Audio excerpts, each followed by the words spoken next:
Next up on WTV, cancel culture, this week's edition of My Life As, and today's Sports Minute. WTV's Daily Update starts now.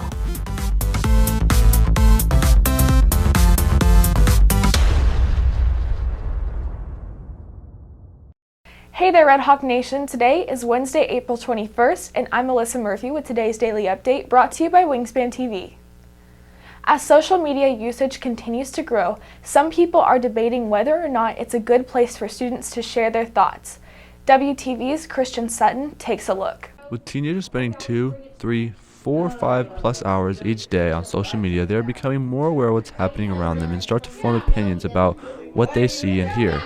But whether or not these opinions should be shared on social media isn't something that is easily determined. A lot of things could be taken as bad from social media, but it depends what you're using it for and what you're using it as. If you mind your own business, then and you spreading real things, real things that's going on in the world, then you have a lot of people that support you and that actually matters, actually cares about what you're saying.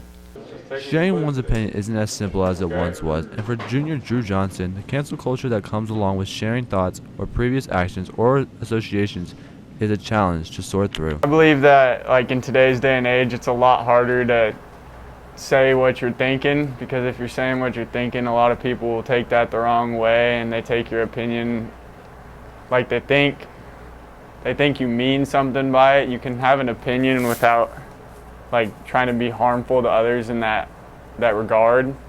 And I think cancel culture is not good. For junior Jack Wilson, sharing what you think shouldn't lead to being canceled. People are getting canceled for things that make no sense. People will say something that they believe, and then a bunch of people just get mad, and then out of nowhere it's going to be they're canceled or this and that. And there's been a lot of stories and stuff about people that have been canceled or whatever. And they've been getting depressed and all that other bad stuff. And cancel culture is just a waste of time, and it just brings people down. Some teachers, such as English teacher David Barr, believe students should listen to each other's opinions and not disregard them. As long as you're operating within those guidelines of the platform you're using, then there really shouldn't be any, and obviously if you're talking about the issue with intelligence and grace. If they're enforcing their guidelines and if you're voicing your opinion within those guidelines, that's what those platforms are designed to do. And if your other voices are being shut out unfairly or not listened to fairly, then you're kind of defeating the purpose of those things. Reporting for WTV, this is Christian Sutton. The next round of campus-level testing is just around the corner. WTV's Karina Groholskaya has the details. The month of May brings a full slate of AP exams, but also the continuation of STAR testing. This year, AP exams start on May 3rd and will be held primarily in the gyms, but also some classrooms. Go to the AP testing calendar to find out the date and time of specific exams. While AP exams are the bulk of testing in May, STAR exams are also back with Algebra 1 test on May 4th and Biology and U.S. History on May 5th. For STAR tests, students are asked to arrive no later than 8:45 and report to their testing rooms immediately upon getting to campus. Students not taking a STAR test on May 4th or 5th will have asynchronous learning. Reporting for WTV, I'm Karina Groholskaya. On this week's edition of My Life As, WTV takes a look into the life of track athlete Sydney Bishop. Practice officially starts at 7:45. But we always make sure to get there early so that we're already warmed up and ready to start at 7:45. We walk up to the field and we start our warm-up laps on the turf because it hurts our shins less than it does on the track. Then once everyone's done their warm-up laps and everyone's at practice and ready to go, we start dynamic warm-up. We go through the whole warm-up routine and then we head over to the hurdles for hip mobility. And after that, we do leg swings before the coach lets us know what the workout is. The workout wasn't really bad today. It was just 8 80-meter build-ups, and we all ran them together. Then after we finished those, we started to get 4x2 handoffs because we already did our 4x1 handoffs yesterday. We get a bunch of those to make sure the steps are right and to make sure they're super smooth so we can shave our time down as much as possible at regionals. And then after I finish my handoffs with Corey, I go to the blocks and practice getting out of the blocks with a baton. After everyone's finished handoffs and everyone's done block work, We talk to the coaches, and then we roll out for the rest of the period and get worked on by the trainers if we need to. And that's really it. It will be a busy few days for Red Hawk athletes. WTV's TJ Krylowitz brings you today's Sports Minute. This is one of the busiest weeks of the year for most Red Hawk athletes, as many sports are at the end of their season. First off, senior Stephanie Q will represent the Red Hawks wrestling program at state on Friday. To make state for me, it means a lot because I've put in so much time and effort and work into trying to make this happen. And it didn't even start when school began. I've been working and pretty much grinding the whole summer just to kind of get where I am, and I've been going to a bunch of extra practices inside of school, outside of school at clubs. To finally be here really means a lot because I can my hard work finally paid off a little bit.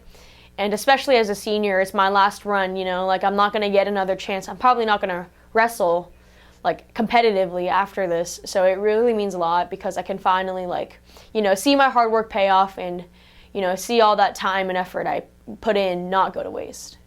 The lone Red Hawk at state recently placed first in districts and regionals for her weight class. So in my finals match, I had this girl from Wakeland.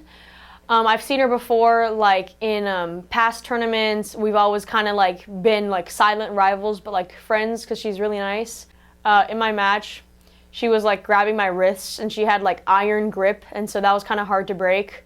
But eventually, I overcame it and I beat her by points. She will travel to Cypress for state, where it will be held at the Berry Center. Weigh-ins will start at 9:30 a.m. on Friday. Next off, track and field had its regional meet Friday and Saturday. The Red Hawks who compete this weekend are Evan Stewart in triple jump, long jump, and in the 100 meters, Prince Ugo in discus, Connor Holstein in the high jump, and Bryson White in the 800 meters. For the girls, Corey Ross competes in the high jump, and the girls' relay teams will also participate. Oh, we definitely want to go to state. We have very high expectations for one another. And even me as an individual, I'm sitting second right now. And I've had expectations for myself, Like I said, we haven't been this far, but we want to keep going. And we don't settle, especially for relay teams, we're not going to settle. All of my teammates are so talented. Everyone who's on the relay is just always giving 100%, always giving what they can to contribute. And we just love each other. We're really good friends. We always have fun in practice, even when the workouts are terrible. And we have a good bond, so we just build each other up. Regionals start Friday morning and end Saturday night at Maverick Stadium in Arlington. Girls golf had regionals over the past 2 days after placing second in districts. After the first day, the Red Hawks were third in the standings and stood their ground on day 2 to qualify them for state for the first time since 2018. State will be played on May 10th at the White Wing Golf Club in Georgetown. Mitchell Kalka on the boys' side has started his way to state this morning at 8 at the 5A Boys Regional Tournament, located at the Rockwall Golf and Athletic Club. Softball had one last chance to earn a win this season against Lone Star, but lost 21-4 to the Rangers, effectively ending their season at 0-18. Lastly, baseball went up against Wakeland last night to defend the Nest and solidify themselves as the best team in district, but lost 6-1, which snapped their 9-game win streak and puts their record at 13-3. The Red Hawks will play again tomorrow with a matchup against Reedy. First pitch will be at 7 at the Nest. Reporting for WTV, this is TJ Krylowitz. If you are looking for more from Wingspan, you can follow us at Liberty Wingspan on Twitter, Instagram, and Facebook, or visit our award-winning website, libertywingspan.com. And now for today's announcements. If you're registered to take an AP exam, you will receive an email at least a week prior to your test date with specific exam details. Please make sure to check your email for exam details. If you have any questions, email Leslie Thompson at thompsonle@friscoisd.org. That's it for today's Daily Update. This is Alyssa Murphy for Wingspan TV.